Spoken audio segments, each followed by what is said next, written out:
Rwanda na Uganda bemeranyije kuvugurura umubano ndetse no gusigasira uyu mubano wa kivandimwe basanzwe bafitanye. Ibi n'abahagarariye Minisiteri y'Ububanyi n'Amahanga n'iy'u Rwanda mu biganiro bari kugirana bemeranyijweho muri rusange. Ndi Benga Hoziyana, iyi ni The Quick Times News. Niba utarakora subscribe nagusaba ngo ubanze ukore subscribe ubundi ibintu bikomeze kugenda neza cyane. Abahagarariye Minisiteri y'Ububanyi n'Amahanga y'u Rwanda na Minisiteri y'Ububanyi n'Amahanga ya Uganda bahuriye mu nama ya komisiyo ihoraho ihuriweho GPS iri kubera i Kampala, bemeranya ko ibihugu byombi bizakomeza gusigasira umubano wa kivandimwe. Iyi nama ibaye ku nshuro ya 12 mirabera muri Mestira Hotel. Abahagarariye u Rwanda bayobowe n'umuyobozi ushinzwe ubufatanye na Afrika Gisa Teta, na Uganda bakaba bayobowe n'ushinzwe ubufatanye n'akarere Richard Kabonero. Impande zombi zagaragaje ko ibihugu byombi bizongera imbaraga mu bufatanye mu nzego zirimo igisirikare, ubucuruzi, bikorwa remezo, ibijyanye n'abinjira n'abasohoka no kubaka ubushobozi bw'abaturage. Minisiteri y'Ububanyi n'Amahanga ya Uganda yatangaje ko ibihugu byumvikanye gukemura imbogamizi zigaragara mu bucuruzi no gukorana mu rwego rw'ubuhinzi, inganda, ubwubatsi n'ibikorwa remezo. Magambo yavuze ko GPC 2026 ya Uganda n'u Rwanda yagaragaje umubano wa kivandimwe uri hagati y'impande zombi n'ubushake bwa politike buri hagati yabyo. Tuvuze gato kuri iyi myanzuro ndetse n'ibyavuye muri iyi GPC 2026, u Rwanda na Uganda mu byo bemeranyije turagenda tugaruka kuri buri kimwe. Mu bijyanye no gufatanya mu bijyanye na gisirikare, mu minsi ishize nibwo umukuru w'igihugu wa Uganda nyakubahwa Yoweri Kaguta Museveni ubwo yavuga ko nyakubahwa perezida wa Repubulika y'u Rwanda mu gihe yaba ashatse kujya muri Uganda ari mu rugo. Ubwo bivuze ko n'abantu babanye n'ubundi mu gisirikare mu gihe Uganda ubwo yafataga ubutegetsi, navuga Yoweri Kaguta Museveni, kugeza ku Rwanda ibyabaye ingabo za RPA ziza kubohora igihugu, ibyo byose barabirebaga. Mbona ko mu bijyanye n'igisirikare yaba u Rwanda ndetse na Uganda bafite imitwe ibiri yitwaje intwaro ibahangayikishije. U Rwanda hari umutwe wa FDLR ndetse na Uganda bafite ADF. Yose ni imitwe ishobora guhungabanya umutekano w'ibihugu. Mbona icy'ingenzi mu bijyanye na gisirikare bashobora noneho guhitamo gufatanya mu bijyanye no guhashya imitwe y'iterabwoba.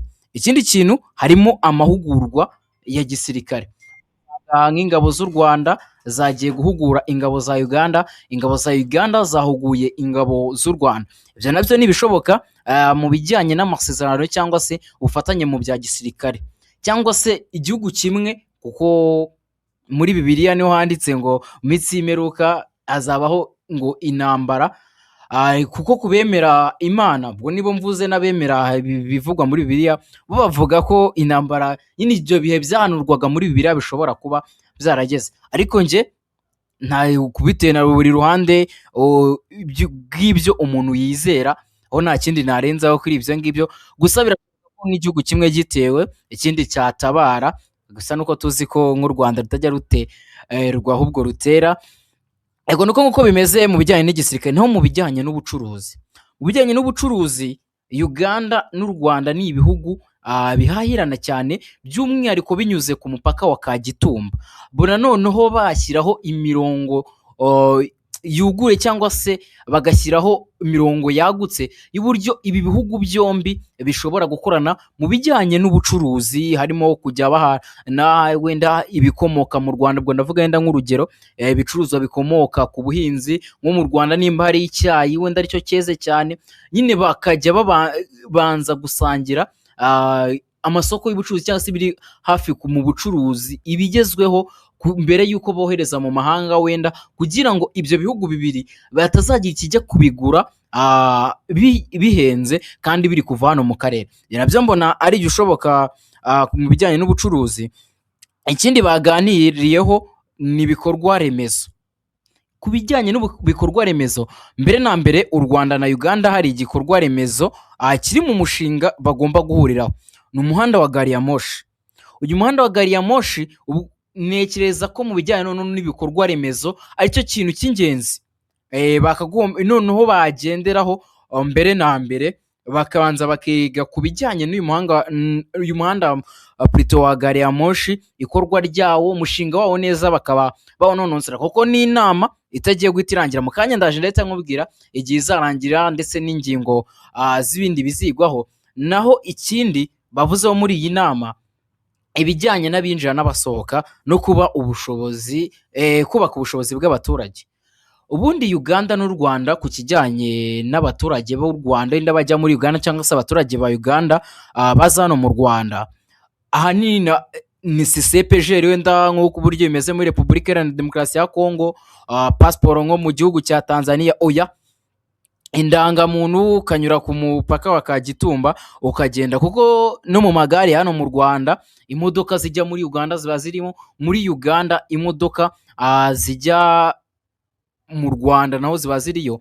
Mbona igishoboka cyane ari uko ibi bihugu noneho byakomeza ibijyanye n'ubufatanye, ahubwo noneho nimba hari n'imbogamizi zihari hagati y'abaturage b'ibi bihugu, n'ubundi nazo zikaba zakitabwaho, uburyo yaba ku ruhande rw'u Rwanda bakura imbogamizi ku ruhande rwabo, cyangwa se ku ruhande rwa leta ya Uganda nimba ariho hari imbogamizi nabo bakaba bakuraho izo mbogamizi, kugira ngo ubufatanye hagati y'ibihugu byombi bukomeze. Ikindi nakubwira ku bijyanye n'iyi nama u Rwanda na Uganda bari gukora, ni inama yatangiye uyu munsi tariki ya 20 Mata, ikaba izamara igihe cy'iminsi 3.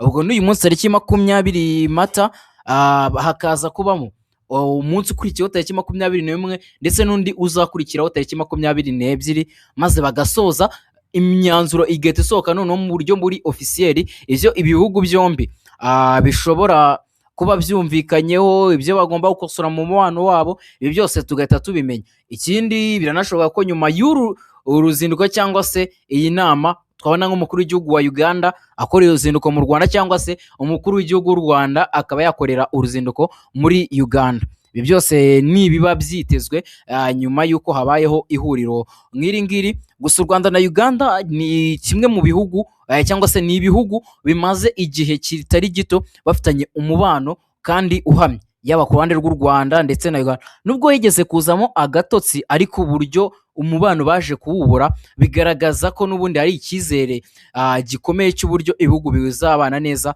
kandi mu mahoro. Iyi ni The Quick Times News, ni Benga Oziana. Reka ngushimire wowe ukomeje kubana natwe mu makuru n'ibiganiro dukomeza kugezaho mu minota mike tuba tugushyiriho indi nkuru nshya. Reka ngushimire ubwo ngubwo twongere dusubire ubundi. Nimba utarakora subscribe, gusa kora subscribe. Mukandaje ndakubwira iby'amabuye y'agaciro yo muri Repubulika Iharanira Demokarasi ya Kongo ndetse n'Abanyamerika. Abanyamerika bakaje umurego bashaka amabuye y'agaciro ari mu burasirazuba bwa Kongo. Reka mu kanya nze nayo nyikuramburire mu kindi kiganiro gikurikira.